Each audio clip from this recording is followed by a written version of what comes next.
Welcome to Bluff Creek Radio. I'm Alexis. And I'm Will. And today's special guest is John. He's a firefighter and a police officer. Hello. Pleasure to be here. Mind if we ask you a few questions? Go right ahead. What's it like being like a police officer and a firefighter? How do you fit in both jobs? Well, how I fit in both jobs is that as a firefighter, I'm paid on call, meaning I carry a pager, and I know your audience can't see it, but this is my fire pager. When this alerts, whenever I'm at home or in the city of Chanhassen, I respond to the station to help with calls.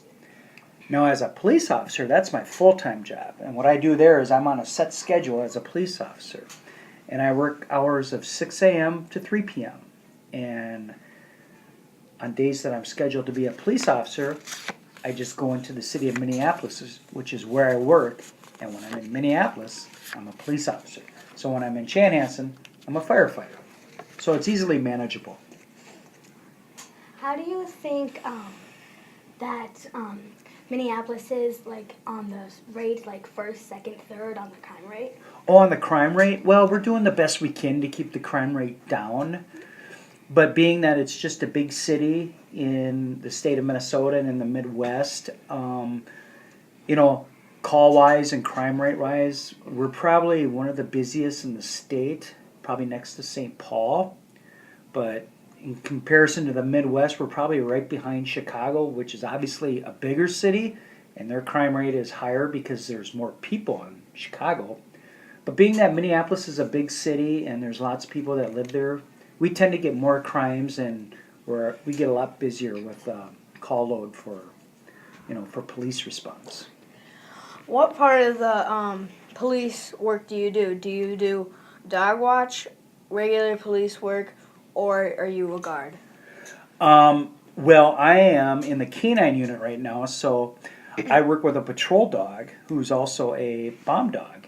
And we call that dual purpose because my dog is trained in two things. So it's trained in detection of explosives, and it's trained in what we call criminal apprehension, meaning that if I'm looking for a certain individual who committed a crime, and that individual was to run and take off, and if they ignore my warning to stop,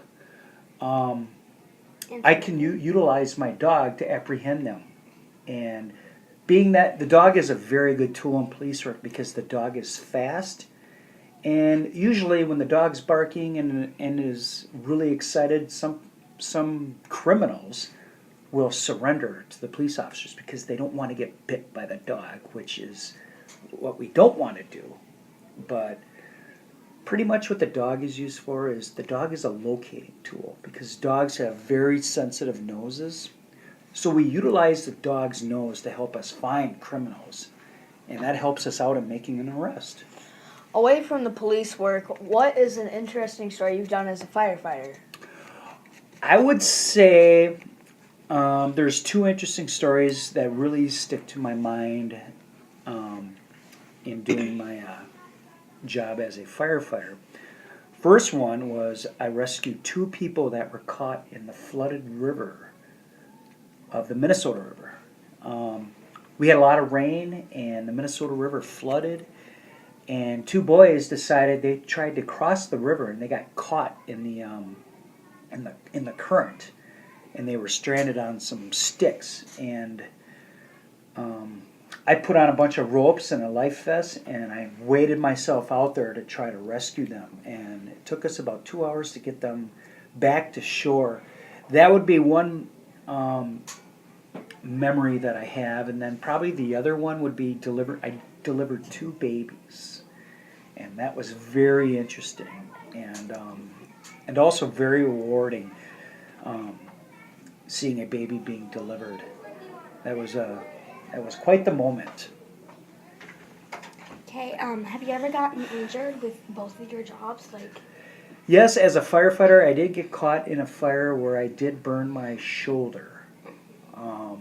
And so, as a firefighter, That was probably the most serious I've ever been injured. As a police officer, never really been injured, but I've had some cuts and bruises from getting into scuffles with some criminals. And I was in one minor car accident while I was responding to a call in my squad car, but that's probably just the extent of it on the police end. As your child, what was your favorite sport or athlete team? Well, it still is the same today, but I grew up a Minnesota Twins fan and a Minnesota Viking fan, and today I'm still a Minnesota Twin fan and a Minnesota Viking fan. And that means you're really supportive of your home state. Yes, it's my home state. I was born and raised in Minnesota. That's why I'm a Viking and a Twin fan. All right. What are also away from childhood and your jobs? What are some stories about maybe getting injured on the bone and or teeth side? Oh yeah, I've had a big history of dental problems as a child, and yeah, once I was up at a cabin in northern Minnesota and I slipped off a dock, trying to catch a bar of soap that my friend threw at me because I wanted to take a shower in the lake like most Minnesotans do, and I slipped off the dock, and where do you think my mouth landed on? The post. The post, yes, a post that you tie a boat to, and it shattered all of my front teeth. But that is the only serious injury I've ever really had as a kid. No broken bones, no serious surgeries I've ever had to have, but I did lose my front teeth, yes, and that hurt. That hurt a lot.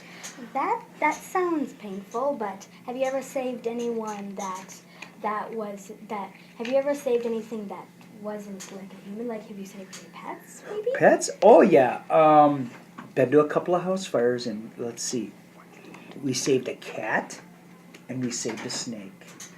And in fact, we did CPR on the cat, and that was really, really interesting because the cat all of a sudden woke up and got really mad and scratched at us because the cat was very nervous. Yeah, and we did save the snake too, and I didn't do anything with the snake because I don't like snakes. All right. Thank you, John, for coming today. It was a pleasure. Thank you very much. Today's radio podcast was brought to you by Bluff Creek Elementary and Eastern Carver County Schools.